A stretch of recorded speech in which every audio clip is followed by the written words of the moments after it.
and he threw it up in the air. That was really cool. It does remind me a little bit of like my nan's tea towel though. This somersault celebration. Yeah.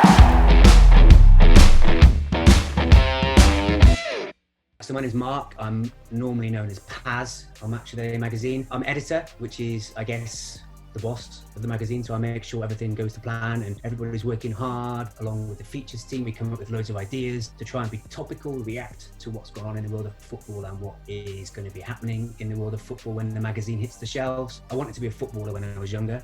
Obviously didn't quite have the talent of people like Messi or Ronaldo, so I had to go down a different avenue, and that led me to becoming a journalist and a football writer. And so now I'm editor of the best-selling football magazine in the UK. So I'm very happy to be writing about football every day of the week. It's good. I am Stobbsy. My full name is Lee Stobbs. I work at Match Today magazine. My job is deputy editor of the magazine.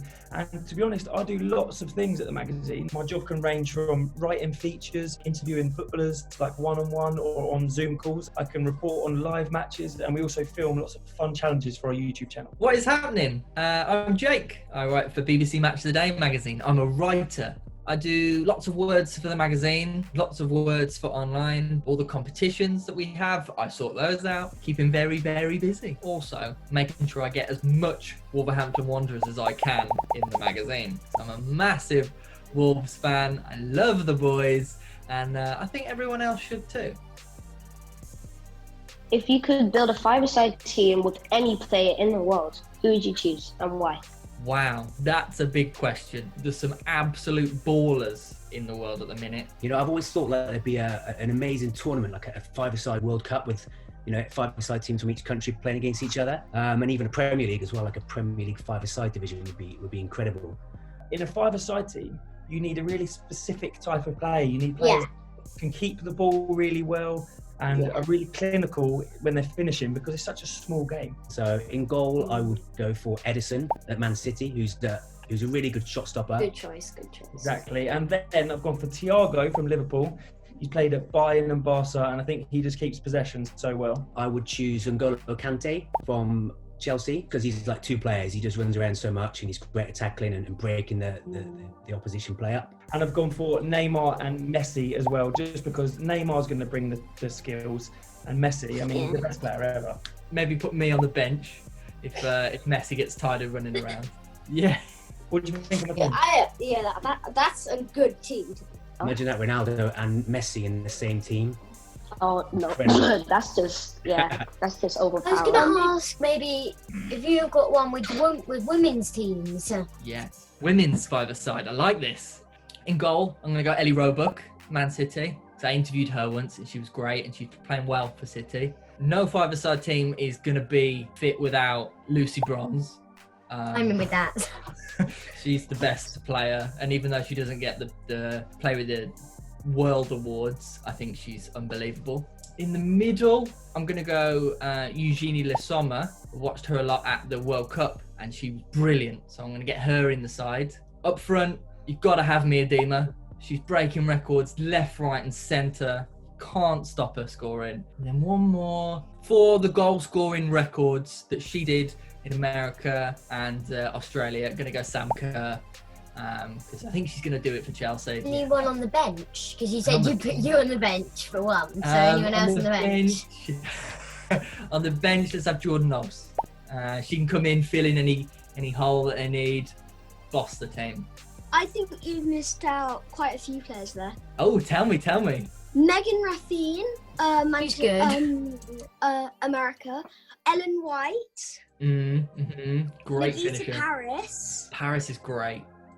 Yeah, I think you missed out those three players. See, the women's game at the minute is so stacked with ballers. The WSL, all the kind of players they've come in, like Greenwood came back to the WSL. We've got like Tobin Heath, Christian Press from America. It's a great time to watch women's ball. What's the best goal you've ever seen and who scored it? I'm a bit older than you guys, so I've seen a lot of goals in my life. So to pick one goal is so hard, and each goal has different meanings as well. So it can be like a little tap in, but if it means that you win the league, it's such a massive goal, and that makes it the best goal ever for that player. But if we're talking about the most incredible strike I've ever seen, I was in Barcelona in about 2010, and there was a player called Zlatan Ibrahimovic who played for Barcelona, and he scored a free kick from about 35 yards out, and he hit it so hard it almost took the keeper's head off. And I think that was probably one of the best goals I've ever seen live in an actual stadium. The best goal I've ever seen was for Chelsea versus Spurs. Sorry guys, I know you Spurs fans. It was at Wembley, and Hazard did loads of tricking down the right hand side. He cut back in, laid it to Matic, and Matic hit an absolute pile driver from about 30 yards. And I remember being in the stands reporting on the game for Match of the Day and just sitting there, jaw on the floor.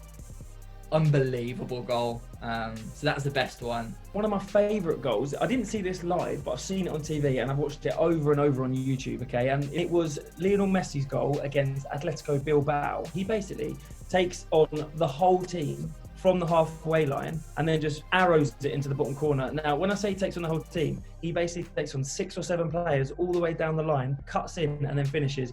But what about you? What's your favourite goal? My favourite goal is one because I'm an Everton supporter, but I also think it was a great goal. So it's Wayne Rooney against West Ham from the line, where the goalkeeper comes out, it rolls along the floor to Wayne Rooney, and then he just finishes it, and it goes just like plonk.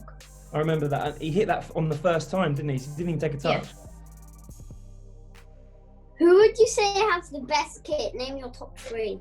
Oh, the best kit. Now, I love my football kits, but I am going to go for... I've got 3. Can I give you 3? Yeah, it's top 3. Oh, sorry, I thought you did 2. Right, 3 from this season. I'm going to go for Ajax away. Do you know that kit? So it's blue. It's got like some lines across it. It's got a really nice pattern. Pick any year's Ajax home shirt, and it's probably the top 3. I love it. Any Ajax shirt you want, take your pick. Liverpool's this year is quite good. Ooh, I like the blue Liverpool's one there. third. Liverpool's third. It's palm tree in the background. I really like that. That one's really nice. I'm going to Google it quickly. Probably though, my all-time favourite kit is a kit from the 1986 World Cup, and that's the Denmark kit, which I've actually got here, which is this one. And that was a Denmark kit from 1986, and they were such an iconic team back then with some really good players like Michael Laudrup. I bought that off eBay a few years ago for a little bit too much money, so don't tell anyone how much I spent on that.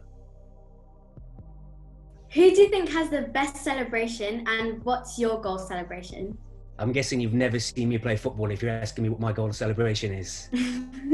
I'm too old to play football now, but I used to be a defender, so I didn't score many goals. I was all about trying to stop the opposition from scoring goals. Your friend of mine mentioned Aubameyang there. I like his somersault celebration. Yeah, same. So if I could do any celebration, I think I'd choose that. I might end up breaking a few bones in my body if I tried it now though.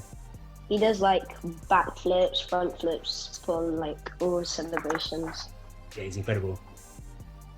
My favourite goal celebration, now this isn't that extravagant, it's not like anything amazing, but I love watching Jamie Vardy celebrate, and the reason for that is because all he does is he just runs off shouting and he's just going crazy, and I love that because he just loves scoring goals. And sometimes these days I think you see players, they're so used to just scoring goals, they kind of sometimes just run off and just hug their teammates. But Jamie Vardy, even at his age, he still loves scoring goals. He's still got so much passion.